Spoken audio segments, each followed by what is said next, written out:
until you have had the taste of finishing, you will not respect yourself. Until you follow through, until something is done, come hell or high water, tears and struggles and pain, and you go through it anyway, and you show up and you continue to fight on no matter the circumstances. After a while, something begins to wither inside of you. How do you do that? How do you change your mind away from fear to big, hairy, audacious goals? How do you do this thing where you become what you think about? How do you think about something different? Well, you do what you're doing now, but you do it on such a consistent basis that it changes the makeup and the shape of your psyche, your spirit, and your future and your destiny. You need to learn to think, because thinking makes you act effectively in the world. Thinking makes you win the battles you undertake, and those could be battles for good things. If you can think and speak and write, you are absolutely deadly. Nothing can get in your way. Number one thing in your world is not your education. It's your dream. So what you dreaming about, y'all? What you still dreaming about? What is God still showing you in your imagination? What are you so afraid of? Why would you not take that leap and go for it before you mess around and die? Why would you not go and see what God really got for you before you leave this world? Why would you hang on to a job? If you live in paycheck to paycheck right now, when you retire, they're going to give you 1/3 of what you can't live on now. They're going to give you a gold watch and a turkey, and they're going to set you on out to pasture. If I was you, before I leave this world, I'd go see what God really got for me. Just take a chance. Now here's why you should take the chance. Name me one time God has not pulled you through.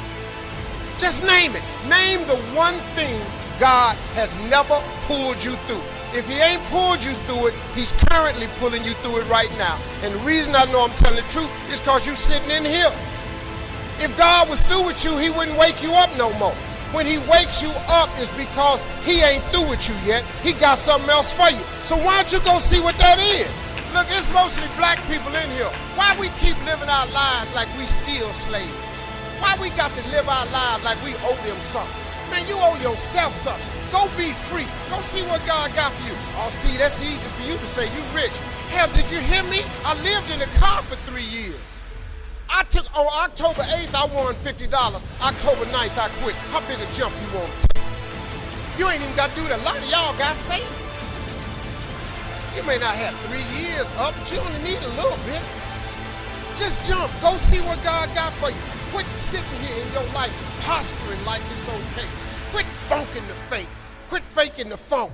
Quit got people thinking you something you ain't, man, when you really know you won't be something else. Some people quit because things are out of control. Nobody quits what you can control. But the moment you get in something where you don't get your way, or you get reprimanded, or you get corrected, or you go through this, or you go through that, or you go through the other, or it's bad conditions or bad circumstances, the first thing the immature mind says is, this is ridiculous, I quit. My self-esteem, even though I was building it up and I lost weight and stuff like that, I'm now around the most uncommon of uncommon people. And I'm like, my God, I'm here. Do I belong here? Do I belong here? So your mind has a good way of taking the path of least resistance. Whenever friction happens, friction causes growth. Whenever friction happens, that's why a lot of us don't have any growth, because when friction happens, we go the opposite direction. So in my mind, when friction happened, my mind said, oh, hey, man, let's get out of here. You're not real.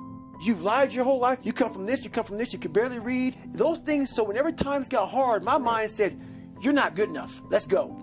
So my eyes, my mind weren't connecting. So how you combat that is this. I call it the cookie jar. You have to remind yourself. We all have a story. All of us have gone through very hard times. But when we're in a hard time, our mind has a way of forgetting what all we've overcome. I have a way of taking 1 second when I want to quit and saying, okay, you endured this. So I look at my life and how I came up as the ultimate training ground versus most people look at it as why? Woe is me. God, why? Right. Why? I had to flip this upside down and say, hang on a second. God was training me to be one of the baddest men on the planet Earth. That's how, this was my journey. Because those things beat me, but they didn't kill me.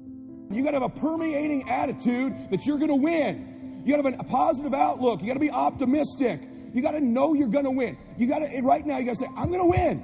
I don't mean just this contest. I don't mean the contest. I mean, I'm going to win. I'm going to win. My life is going to win. There's going to be a victorious life here. Because listen to me, the price you pay for losing here is too extreme. You have to carry the burden of failure the rest of your life. You carry that around with you if you fail here. The biggest thing that breaks my heart is you feel the spirit right now. And then when you get back, these dream stealers run into you. And they start to steal your dream. And you quit. You give up. You got to decide I'm going to win. You got to decide that the failure part of carrying failure, you've been exposed to what your life could be. If you fail here, the price is extreme. It's forever. You carry the failure forever. I'm being honest with you. I meet people oftentimes that say, I was in WFG, you really changed my life for this meeting, but. And they put their heads down. They've been carrying it. They carry it. They see these Facebooks and Instagrams and what we're doing. You got to know you're going to win. You got to sell out. Yeah, I'm telling you, you got to become a sellout. You need to sell out. You need to get obsessed. You got to get relentless. You got to be a road dog. You got to get intense. That's what you got to do. You got to put your head down for a 4 to 6 year window. I don't care if you're brand new or you're one of these front rows. We need 4 to 6 years right now, like the best you ever had. You can feel it from me right now. I've been doing this 25 years. I haven't felt like this in 20. This is going to be the best run we've had. We're playing offense again. We're selling the dream again. You can feel it. We got some swagger at this convention, don't we? You can feel it. You can see the videos. We need your best. Let's go on a run. See, we're a family. We're a dysfunctional family sometimes, but we're a damn family. We don't always get along, but at the end of the day, we've done something great together. We've made history together. It's so funny we're talking about, there's nothing even remotely, there's not even something even 22% the size of WFG. It's hilarious that somebody you think that there's something like this. My God, this is a behemoth. This is the Lakers, this is the Yankees, this is the Celtics, this is the Dallas Cowboys, this is the Patriots. There's nothing like it in the world. There's some dream stealers. You need to look out for these 4. I don't want them to happen to you. You ready? Say yes. Dream stealer number 1 that'll take you out of here. Lack of confidence or faith. Lack of belief. It'll steal your dream.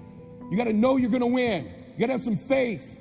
These people sitting around you right now, they're whispering to you, you could do this. I believe you. Just like when you were a little boy.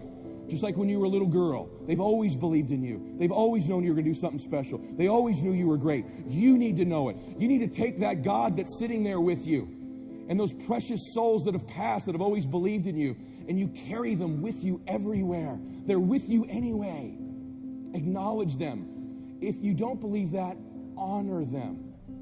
Honor God. Honor these people who believed in you with your magnificent life. Honor them. Don't give in to lack of belief, lack of confidence. Don't ever do that again. Don't do it in WFG or out of WFG. You were made to do something great. You're special. You were made in the image of God. Something awesome supposed to happen for you. And those of you that have made something awesome happen, something even more awesome supposed to happen for you. Is the greatest single obstacle to our success is our self-limiting beliefs. Is we believe that we're limited in some way. Our friend this morning was talking about the fact that each person is a potential genius, that you have genius inside you, that you have unlimited potential, which is what we agree, we believe passionately. But if we believe that we are limited in some way, it becomes true for us. It becomes our belief. By the way, I didn't do well in school, and before we came here, I was going to do some background checking on the people here. What I found is there's a lot of people in this audience who didn't do well in school. Yes. So a lot of people here got lousy grades in school. I was astonished to look at the high percentage. In fact, you could be sitting next to one of them right now. Yes, we know who you are. Now here's the problem, is that if you're told, which I was, and all the time you're growing up, they say you have to get good grades or you won't do well in life. You have to get good grades or you won't get into college. You have to get good grades or you won't get a good job, won't get very well, and so on. They tell you that to encourage you to get good grades. So what if you got lousy grades for whatever reason? Well, now you could be 25 or 35 years old and you don't even try. You don't even try because, hey, you didn't get good grades in school, so you're kind of short of potential. And what we do is we actually sabotage ourselves. We drive with our foot on the brake of our own potential because we think, well, I didn't really get good grades in school. And then you read the studies and you find that most of the people who got straight A's work for the people who got B's. And the people who got B's work for the people who got C's who own the companies. And the people who own the companies got the money from the venture capitalists, all who got D's in school. You know, and so the grades that you got in school are irrelevant. But if you believe that because you got poor grades or because you didn't get started, you didn't go to college or something else, if you believe it becomes true for you. So the first thing you do is you have to challenge your self-limiting beliefs and realize that most self-limiting beliefs have no foundation in reality. How many times have you had an experience where you thought you had no skill or ability in some area, and then you started working in that area and it turned out to be pretty capable, and you're quite amazed and you never had that idea? The fact of the matter is we all have that throughout life. My friend Dennis Waitley has this wonderful line. He said, you could not use all of your potential if you had 100 lifetimes. You have so much potential. And what holds us back from using all of our potential is we believe that we don't have it. I will never forget the story of this fellow's grandfather came out, homesteaded a piece of land in Alberta, passed it on to his grandfather, passed it on to his father. The father could never make a living on it. Finally passed on to the son. The son was on welfare and raising goats on this quarter section in Alberta. None of the family for 3 generations had ever made any money on this hard scrabble piece of farm. And along came an oil company. The oil company said, can we drill on your land? If we find oil, we'll sign an extraction agreement with you, royalties and so on. They drilled on his oil. They found an oil pool. And overnight, he was a millionaire. He had an income of something like $150,000, $200,000 a year for the next 30 years. He went from living a hard scrabble life, raising goats on this lousy piece of land, and somebody else came along and showed him how to get the potential out of the land. The oil had always been there. That's what this seminar does. That's what Harv does, by the way, is he shows you how to drill oil in your own land and tap into the potential that you have. It was always there. It's been there all this time. But your job is to drill. That's really important. And that's what we're here for 3 days, is to look for insights. So remember this. Always ask yourself, you have a self-limiting belief. What if it wasn't true? What if it wasn't true? My son, going back to David, David was really shy when he was growing up.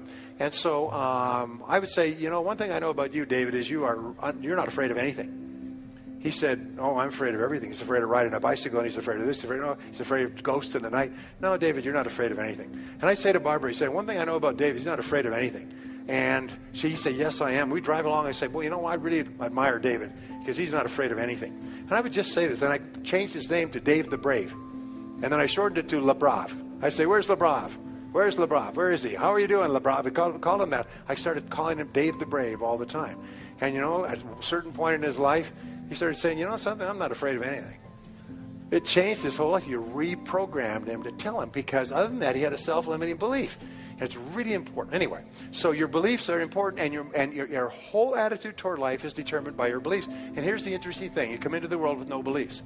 Every belief that you have, good or bad, you learned from childhood. And most of your self-limiting beliefs, if not all of them, have no basis in reality. Is you have the capacity to do anything, be anything that you want. You could learn any subject. You could become a doctorate in any university. You could memorize, then learn languages. And the more you learn, the more you can learn. The more you use your brain, the more your brain is capable of learning more things. But what holds us back is, I could never learn languages. Shut up. You could learn languages. I'll tell you what, you went to a foreign country, and the only way you could eat is could learn the language and the words for the food. You'd learn languages at a speed of summer lightning. I know, because I've been there. In other words, the self-limiting beliefs have no reality. So the belief that you have to have programmed in, put in your computer, is that you are going to be a big success in life. And everything that happens is part of this great process. Now, the next law is called the law of expectations.